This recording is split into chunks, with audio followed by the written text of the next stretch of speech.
Yenze mulongo mwagala omuzana Kabaka balamusizzaako Abaganda mwenna yonna gye muli buli wamu mu biti byabwe era n'abaana bannyaffe Buganda ab'omwoyo nammwe mbalamusizzaako. Nzize okubasomera ku bubaka buno eno obwampeerezebbwa omwami omu nga naakamala okukola omulamwa ku kufa kwa Dr. Sipier Kigundu. Obubaka bugamba bwe buti: nze Abaganda mbasaba mwenna n'eggonjebwa nga mbagamba ebigambo bino, mukomye ekintu ky'okutwala ebintu ebikwata ku nsi yaffe Buganda ng'ebyokusaaga. Okwesulirayo gwa naggamba n'obutiitiizi bisusse nga byonna biva mu butaafumiitiriza kunoonya na kuzuula mazima. Bye bimu ku bintu ebikulu ebituviiriddeko nakasambulira w'embeera mwe tuli ate gye tuwangaaliddemu okumala emyaka emingi bwe giti. Ebintu ebyo bye bituviiriddeko obutabaako kye tusalawo ne tufuukamu ng'ente y'abaana, buli omu ajooga ffe, buli omu awalampa ffe. Era kyekyo lwaki abagwira beewadde ebifo byonna mu Mmengo, baatandika n'okwewa ebifo mu bataka bakulu b'ebika, nga kati abataka Mayiga y'abalonda n'abalaga Abaganda nga bw'abagamba nti nno Kabaka alina obuyinza obulonda n'obugoba abataka wayagalira wonna. Era twamulaba ng'asoma n'ekiraamo ky'oyo omwana gwe baateekawo okubeera nti kati ye mutaka w'Emmamba, omwana eyazaalibwa nnyina nga Munyarwanda. Ne bagamba nti kitaawe yagamba nti gw'abalekedde nti bamulowoozeeko nnyo, wadde nga obuwangwa tebukkiriza muntu bw'atyo okubeera ng'akwata ekifo ky'obukulembeze naddala eky'okkulira empingu. Obujega buno era bwe buleetedde okugimuka kw'ettima ly'abawumbatuutu abali e Mmengo. Abasajja n'abakazi beewerera abantu era ne beeteeka mu nkwe ez'okubatemula, ng'Abaganda mulimu kwefuula mbu munyumirwa nnyo emipiira gy'amasaza. Abasajja ne baggyawo bannaffe abalwanirira Buganda. Mayiga n'agenda n'akuŋŋaanya abeeyita Abaganda abasajja n'abakazi abakulu abattuludde eyo ku mawanga, ne bazina wamu naye kibaluma nga bakuba obulyonso. Kati n'omulangira Jimmy Ssekabiito abadde akola ku CBS naye wuuyo baamusse. Gwe tunuulira akavuyo akabadde mu kumubika era oluvuuvuumo eno emmanju w'amasengere lubyogera byonna lubijulira. Omusajja wa Kabaka mu birungi ki yayogera ku kitongole kye yayita ekya Sesebo ng'agamba Buganda nga bwe tosobola kubaawo watali kitongole kikessi. Mmengo n'emanya nti singa wabaawo abantu abeekolamu omulimu bwe gutyo bajja kubambula abagwira bonna abaliyo, kubanga yagamba nti Abaganda babaggalidde bweru ku buli kimu, nti e Mmengo abaliyo n'abasalawo bonna bannamawanga, nga n'abataka beeyawulamu ebitundu bibiri, ekikolagana ne Mmengo wadde beefuula batakolagana nayo, n'abalala ab'Obwakabaka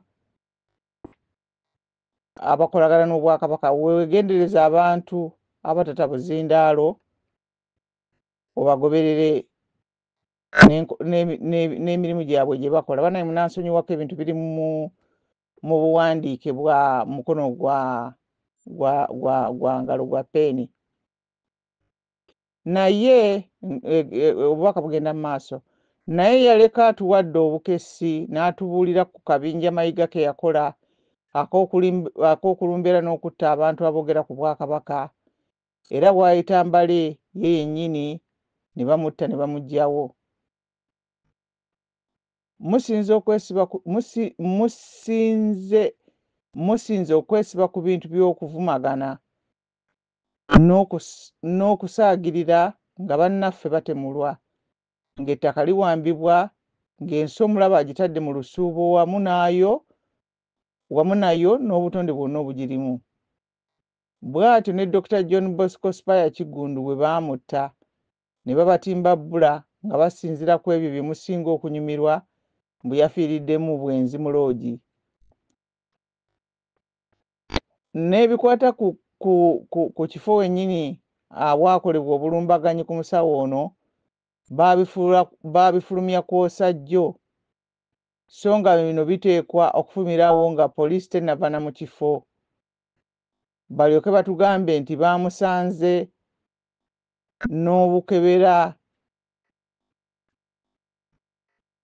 n'obukebera siriimu bwe yagula, nti era wamu ne Panadol Extra, ng'okusooka ate baagamba aspiriini.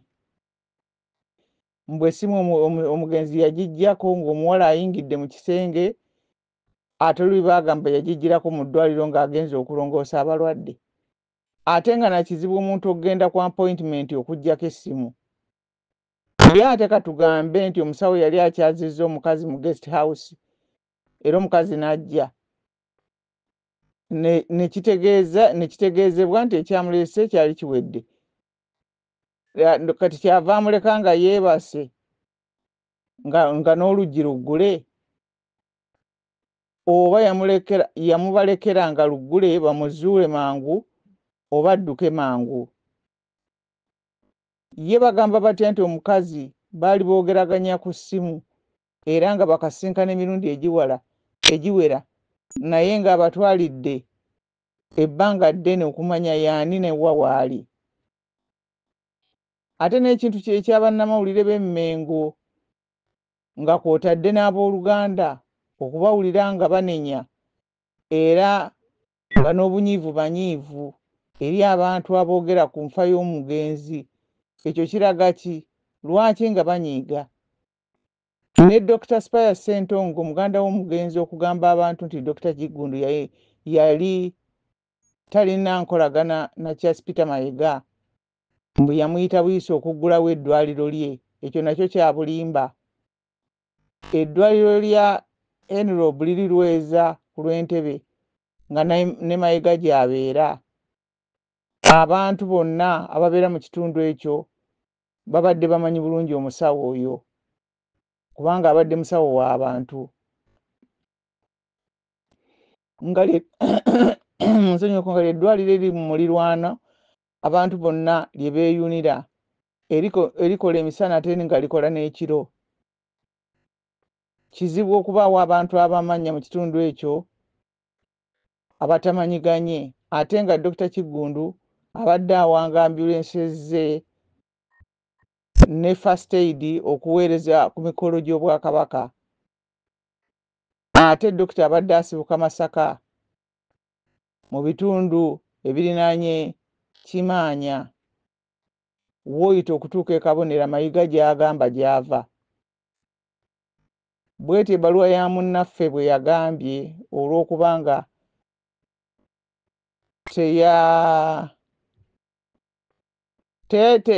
tebantegeezezza kyamannya obanga ngasome nabo obanga like, naye nsaba bwe mumpa ebbaluwa ez'okusoma muntegeeze ku ekyo ekyamannya obanga gasomebwa,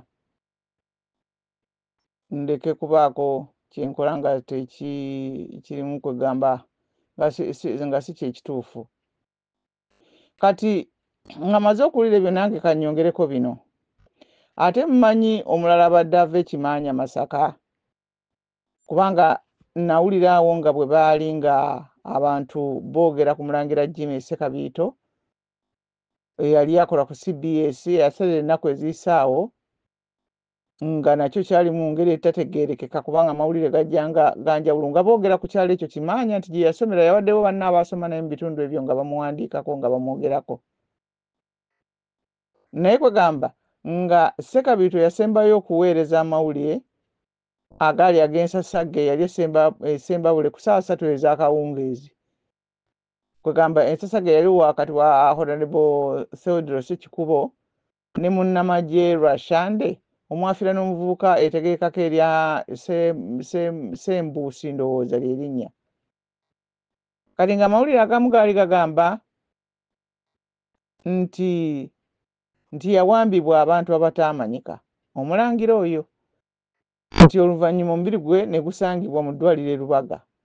Amawulire amalala ne gagamba nti yafiira mu Kampala mu ngeri etategerekeka ku ssaawa 10 ez'ekiro. Bukedde yagamba nti yali agudde ku kabenje ku boodabooda nti yabadde nti yali agivuga bwe yeekanga akanya mu kkubo akaviirako Sekabiito okuva ku boodabooda n'agwa wansi n'akuba omutwe wansi ne bamutwala ng'anaatuuka taatuuke. Amawulire amalala ne gagamba nti yali ku boodabooda nga bayita ku ofiisi za Red Cross ku Lubaga Road n'aneguka bunegusi n'agwa wansi. Nti abaasooka okumutuukako awo nti baamusanga avaamu jjovu mu kifo ky'omusaayi. Eyaleeta Jimmy Sekabiito mu ddwaliro e Lubaga yabuuka ku pikipiki kwe yamuleetera n'adduka. Ab'eddwaliro ne bagamba nti bo bamutuusaako ng'afudde. Kati owa boodabooda yennyini eyali agivuga n'agamba nti ono eyadduka ye yamuyimiriza n'amugamba nti yangu onnyambe okutwala omuntu ono mu ddwaliro. Kale omukungubazi omu ŋŋamba ku bano abakuŋŋaanira ku social media yabuuza nti naye tunaategeerera ddala ekyaviiriddeko munnaffe ono okufa? Ng'abuuza nti essaawa ze bagamba obudde bwe yabeerera mu Kampala obudde bwali tebunnakya. Kubagambira nti yava ku boodabooda n'agwa n'afa ku Lubaga Road.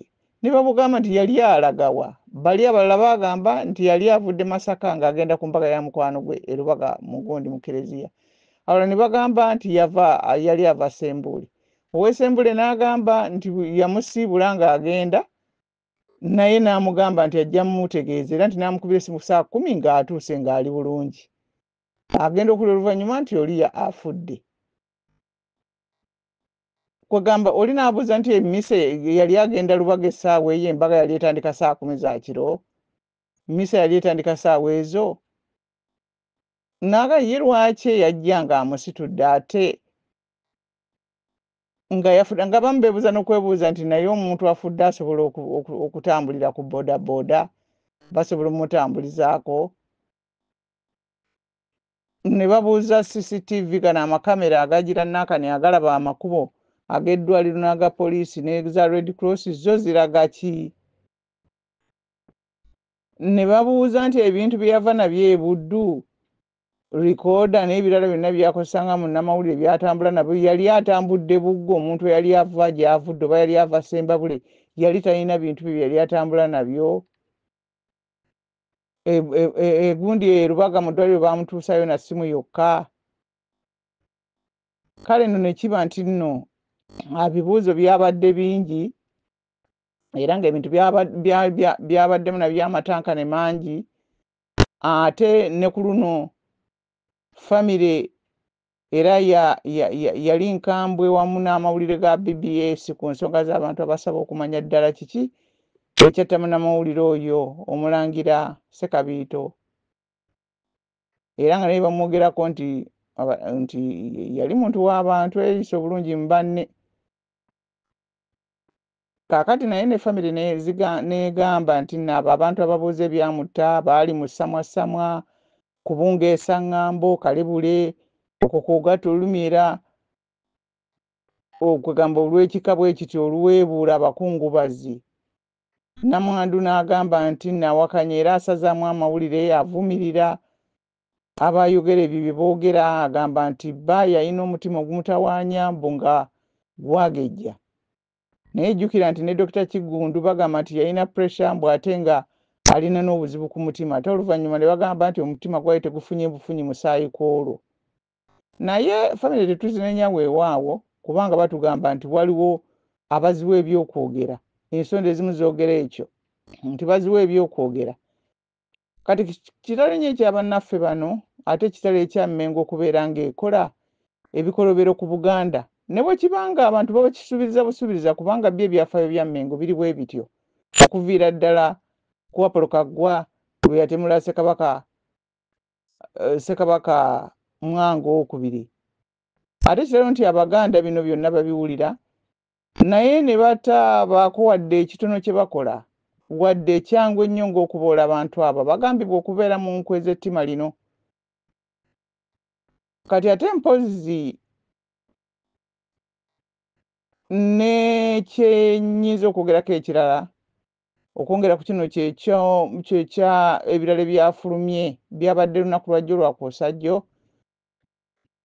oluusi nze ndwawo ku kati nga ebbaluwa y'omwami ono yagenze n'agiweereza ekiwandiiko kye naye kwegamba ne sikisomera okubanga oluusi n'emirimu gibeera gintawaanya ate nga naye ng'obubaka bwe mbulaba nga bukulu ŋŋamba nti nno kambubawo abantu babumanye naye ng'ate waliwo n'ekyokubeera nti obeera okyayagala okukitunulamu olaba obutuufu bw'ebyo omuntu byaba ayogerako kubanga tetwogera bwogezi ku ttaka sirise naye oyagala omuntu bwaba awaddeyo obudde okuwuliriza by'owuliriza naaba nga naye alina kwayinza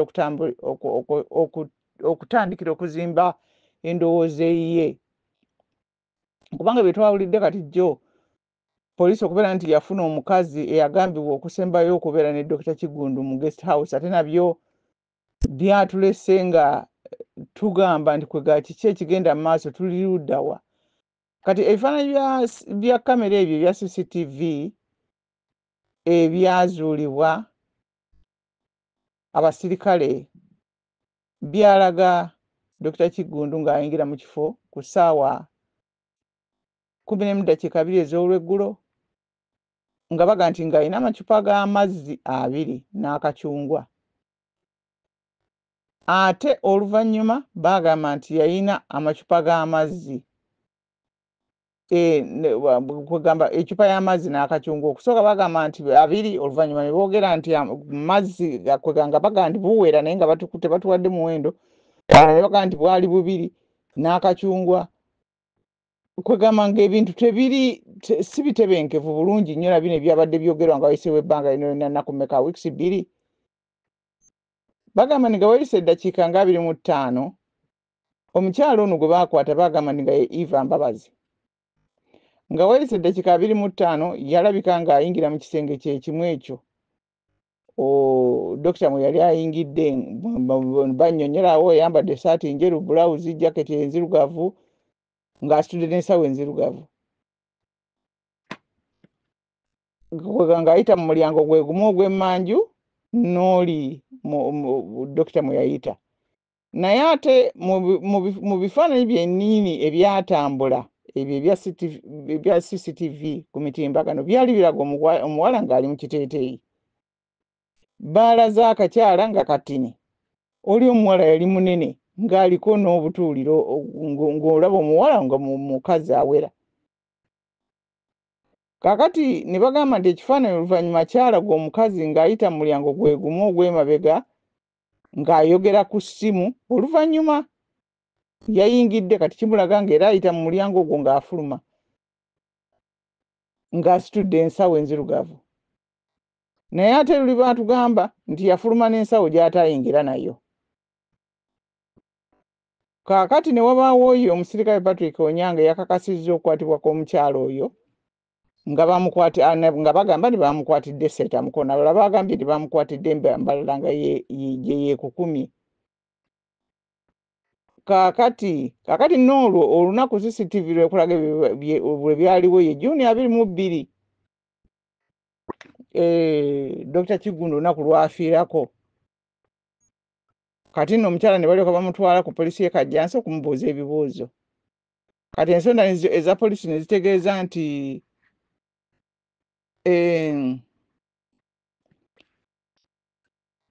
ye yennyini poliisi teyafulumye kubuulira bantu ebyo byavudde mu mukyala bye yagambye yadde ekimu naye waliwo owa poliisi omu omunoonyereza wa poliisi eyafulumye n'abuulira abantu nti omukyala yategeezezza nti yasooka okusinkana Dr. Kigundu mu 2018 bwe yali agenze ne muganda we okukeberebwa mu ddwaliro lya Henry Hospital. Bwe baasigala bawuliziganya oluusi n'oluusi n'omusawo oyo nga bawuliziganya oluusi n'oluusi okumala emyaka gino gyonna. Abalala bagamba nti abadde muganzi we. Abalala bagamba nti bwe yagenda mu ddwaliro luli ng'omuwala yennyini abadde ali mu myaka 2 ng'alina emyaka 2 kati bwe bamukwatidde.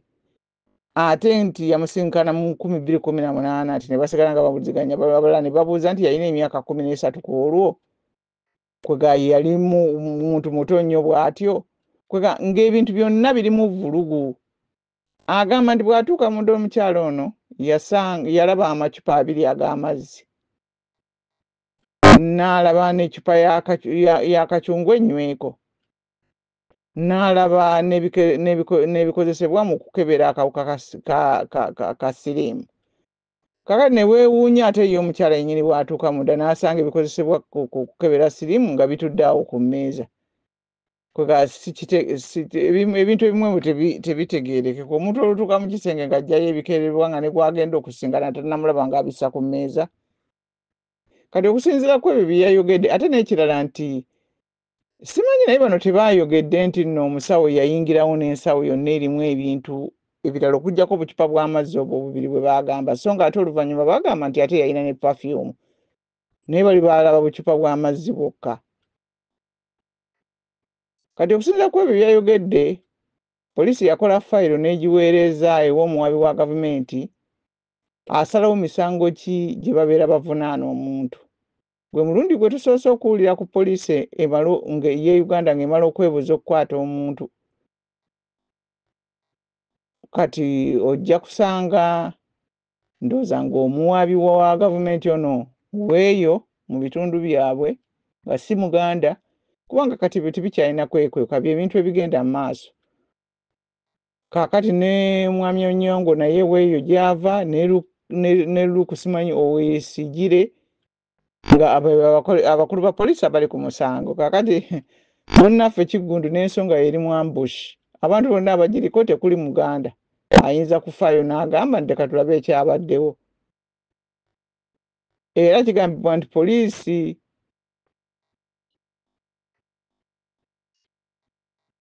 kwegamba nti okumanya nti poliisi yennyini yasirikidde ensonga zino n'egamba nti tejja kuzoogera naye omugundi omusirikale omunoonyereza n'aba nga yavuddeyo era n'ayongera n'ategeeza n'agamba nti omukazi yakkiriza nti yali ne Dr. Kigundu okutuusa lwe yatandika okufuna obuzibu mu kussa omukka. Kaakati naye kwegamba ng'okutandika nti baagamba nti bagenda kusisinkana e Kajjansi ku ssaawa zaali mmeka ssaawa ze yagamba nti bagenda kusinkana ku ssaawa 5 ez'olweggulo ssaawa manya nga 11 ez'olweggulo. Kaakati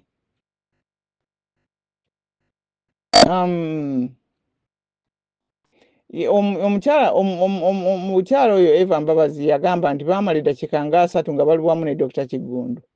Abamu amawulire agamu ne gasaakanya ng'era abantu baffe baagala ennyo bateeka ebyokucyakala n'ebyobwenzi n'ebyaki buli kintu kyonna.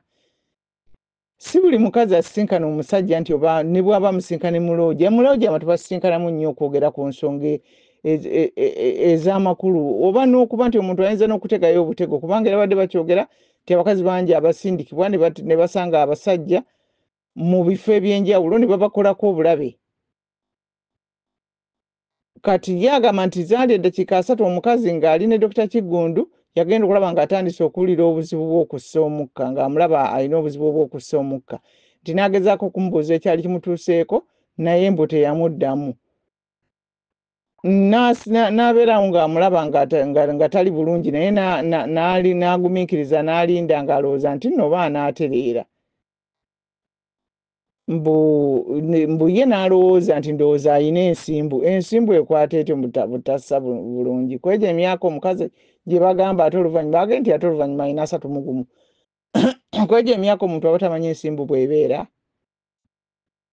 mbu yagenze okulaba nga wayiseewo ebbanga ng'amulaba tatereera nti ye n'atya kwe kudduka n'ava mu kisenge n'agenda. Kakati bwe aba afuluma bwe batyo bakyogedde bwe bakiwandiise nti aba afuluma kubanga awo toyinza gana eddakiika eyinza okuwera nti bw'aba afuluma n'ajjukira nti yali alese eccupa y'akawoowo ke omusawo ke yali amuwadde ng'ekirabo. Bwe yakomawo n'amusanga ng'agalamidde ku kitanda naye ng'alina eddembe nga takyalina kiri ekyokuba nti abadde awejjawejja. Kati naawe teyagezaako mmuzi okusobola omugamba kintu kyonna. Nti ye yadduka buddusi n'agenda. Omaze omulaba ng'agalamidde ku kitanda, ekintu ekiri kugamba nti nno muyingidde mu gundi. Omuganda agamba nti akatali kabbe oli amagga osuula mu mulyango. Okitegedde. Kakati bwe kikugaana okugenda okugamba bali abantu abagundi abali mu aba lodge n'obagamba oba guest house n'obagamba nti bannange ono nga teyeewulira bulungi kibeera kiki okuyita obuyambi. Omuntu afoola okuba nga gw'odduka mb'otidde ekisenge okivuddemu oli bweru lwaki tobaako kwogamba. Kati ate abantu abalala bagamba mbw'alina abafamire be yakubira essimu ekiseera ekyo. Kwegamba ebintu birimu amatanka ne bangi nnyo. Agamba nti bw'atuuka mu kkubo ye yagezaako okukubira essimu oli bw'alese ku kitanda ng'alikaamu akukomesa ku kitanda lwaki sikoomubuuza nti owange kiki oteredde oba n'omukwatako n'omunyeenya. Yagamba nti yayingira buyingizi n'alondawo akagundi akanankale n'adduka. Teyasobola na kulowooza nti oba azirise ye yalowooza bulowooza nti kati wano nnina kudduka. Kugamba ebyo abantu babitwala ng'ebyangu naye si kyekintu. N'omwana omuto awadduka n'abaako gwagenda okuti n'embwa egenda n'ebaako gweyita gwekoonako n'eraga nti waliwo obuzibu wali. Kati agamba nti bwe yali ku bodaboda ng'agenda n'amukubira essimu nga tagikwata. Kakati yawulira nkeera ku mawulire nti yasangibwa ng'afudde. Kakati wano bagamba nti omulambo gwazuulibwa bakozi ba loogi. Nti omubiri gwa Dr. Kigundu gwazuulibwa abo bakola mu gundi mu loogi eyo guest house. Bategeeza poliisi naye nga toli batutegeeza nti no poliisi ye yajjanga enoonya ne famire n'ejja n'esanga ennyumba n'eryoka eraba emmotoka waagisimbe n'eryoka eringira mu guest house. Oluvannyuma lw'eddakiika 7 ekyo kibalaga kakati ate kibakubuulira nti bwe baagenda okutunuulira mu kamera awo nno we wali okulya n'okkomba essowaani nti bwe baamala okutunula mu kamera ne balaba ng'omukyalo ono yayingira mu ruumu mu kisenge ekyo naye oluvannyuma lw'eddakiika 7 ng'ayingidde mu kisenge ate n'afuluma eddakiika 7. Kaakati eddakiika 7 tekiina kyekibeera kisobola kulaga nti omuntu alina n'ebye baakola bingi. Mpozi olwayingira n'amugwa mu kifuba n'amukuba empisa omugongo n'afuluma. Kubanga kati bano bagamba nti nno Dr. Kigundu yayingira mu gundi eno mu guest house eyo mu kisenge ekyo ku ssaawa 10:45. Essaawa bwe yaddamu okukyuka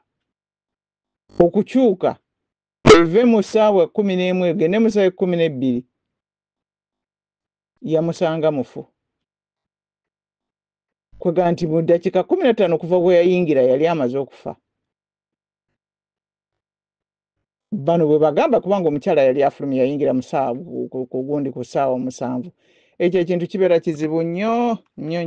Kwega tekyetaagisa na kubeera ng'oli munoonyereza okumanya nti omukyala yennyini alina kye yakola omuntu eyajja nga yeetambulira eka kizibu naye bongere okunoonyereza. Kaakati mu kutwalirwa mu ddwaliro ne bagamba nti n'obulwadde bwabadde bwa mutima. Tugamba nti nno omukazi yaba akikoze wayinza okubaawo ekintu ekirala ekyali mubaddeko gye yali ayise oba gye yali atambulidde. Toyinza kyogera nti nno 100 ku 100 naye nga okufa kwe okwa Dr. Kigundu kwaleeta obuzibu bw'amaanyi kubanga abantu olw'okubanga kwega kireeta abantu okwekengera kw'amaanyi. Abantu bonna balina okulowooza okulimu okutegera, naddala abazadde okulabula abaana baabwe. Naye wankubadde ng'ebyo byonna byogeddwa nga n'abafamire boogedde byonna, poliisi egamba nti okunoonyereza kukyagenda mu maaso okuzuula oba waliwo obutemu obwakolebwa. Naye Abaganda muwulire ebintu ng'ebyo mumanye nti ekitta atabaala kyekitta n'asigadde eka. Temulinda kwesanga mu bizibu bwe bityo. Mufube okwetaasa nga bukyali. Muboole abantu abakyamu ng'obudde bukyali. Edda Abaganda nga ne ku kyalo bw'omanyibwa ng'olina ky'okoze ng'abantu bonna nga n'abadde bakyama ewuwo babaira tebakyakyama. Kasita kimanyibwa mu bukakafu naye ne bwe kisuubirizibwa. Oli tayinza kutandika kuwakana bya kisiru. Simanyi oba ekyo kivudde mu mujjuzo gw'abagwira abali mu Buganda oba bali mu Kampala, ne kiba nti nno tewakyasobola na kubeerawo kwekuuma okw'abantu okwawamu. Kubanga abantu bali mu bipiira, bali mu biri, bali mu bali, oli bababuulira nti abantu bano balina embeera embi, naye mmwe mwongera kunyumirwa mu Buganda si gye emipiira egisambibwa. Ezo nvandiiro ebyo byakwegatta bwegasi musanyukemu. Mulinga ababubeera nga muyina abantu abafudde mu nnyumba mwe ne musaako ennyimba kubanga bulijjo tuzisangako. Ne muzina kubanga bulijjo tuzina. Essaawa ebeera ebeera ya kwenoonya. Bannange mubeere nga mwerowoozaako nga mulowooza ne ku ggwanga lyammwe, okusingira ddala muwoze ku nti essaawa yonna omuntu yenna omuzadde osobola okuva mu nsi. Mukama ayinza okukola kyonna kyayagala okukola ku bulamu bw'omuntu yenna, naye abaana mubalekawa. Ekyo ekirowoozo kibabeereko mwenna abazadde n'abaagala okuzaala abaana Abaganda. Mulowooze ku kintu, temukola ttima, temwerowoozaako mwekka, temulya mwekka. Abaana bammwe mufube okulaba nti mubalekera awantu we bayinza okutula. Ssente obusente ne munazikola n'amayumba tebimala nga biriko abatwala. Naye nga mu butuufu ndowooza n'ekirala kye tuteekwa okukola tusabiragane nnyo. Katonda omulungi ow'ekisa otubeere, Mukama otubunduguleko emikisa gy'era baffe omukuume nga amiina. Mirembe, mwebale kumpuliriza.